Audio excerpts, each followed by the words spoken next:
Hi అండి, నమస్తే. Welcome back to our channel Bharati Hindi Academy 999. Last వీడియోలో మనం ఆత్మకథ గురించి తెలుసుకున్నాం కదా. ఈరోజు ఈ వీడియోలో జీవని గురించి తెలుసుకుందాం. ఓకేనా? జీవని ఇంగ్లీష్లో బయోగ్రఫీ అంటారండి.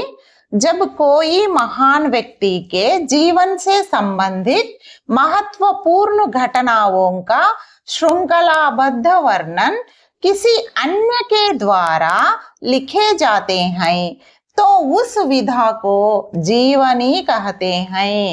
చూడండి, ఎవరైనా ఒక గొప్ప వ్యక్తి యొక్క జీవితానికి సంబంధించిన సంఘటనలను వేరొక వ్యక్తి వివరిస్తూ రచించే రచననే జీవని అంటారన్నమాట.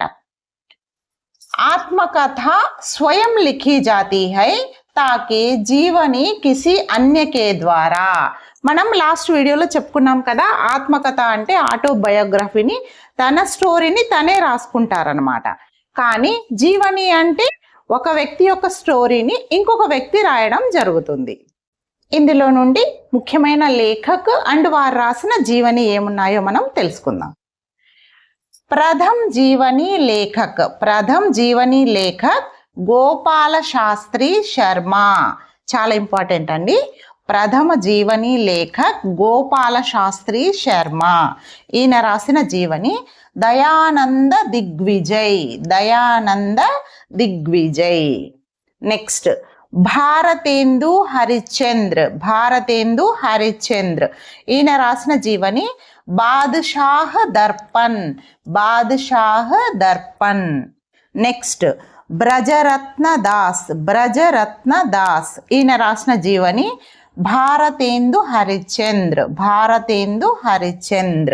భారతేందు గారి గురించి రాశారనమాట.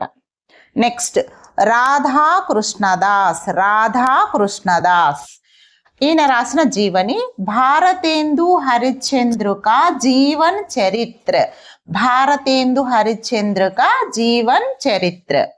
నెక్స్ట్ ఆచార్య శుక్లు. ఈయన రాసిన జీవని రాధాకృష్ణదాస్. నెక్స్ట్ జీవని లేఖక్ విష్ణు ప్రభాకర్. ఈయన రాసిన జీవని ఆవారా మసీహా. ఈ రచనకు గాను విష్ణు ప్రభాకర్ గారికి సోవియట్ ల్యాండ్ నెహ్రూ పురస్కారం లభించిందనమాట. నెక్స్ట్ అమృతరాయ్. ఈయన రాసిన జీవని కలం కా సిపాహి.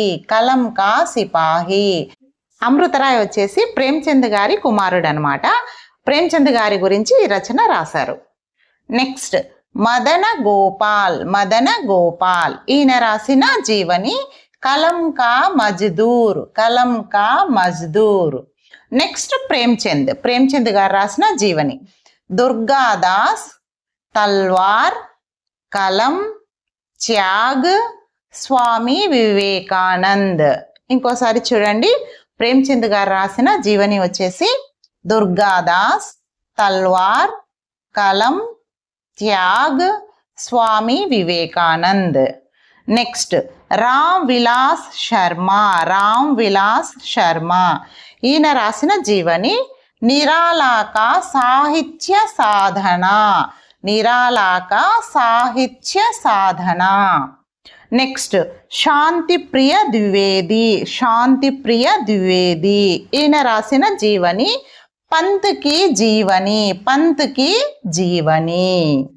ఓకేనండి, ఇక్కడతో జీవని కంప్లీట్ అయింది. నెక్స్ట్ వీడియోలో యాత్రా వృత్తాంత గురించి చెప్పుకుందాం. ఈ వీడియో మీకు నచ్చినట్లయితే ఒక చిన్న లైక్ చేసి ఛానల్ని సబ్స్క్రైబ్ చేసుకోండి. మీ ఫ్రెండ్స్ ఎవరైనా హిందీ పండిట్స్ ఉంటే తప్పకుండా షేర్ చేయండి. అండ్ బాగా చదవండి, తప్పకుండా సక్సెస్ అవుతారు. All the best. Thank you so much.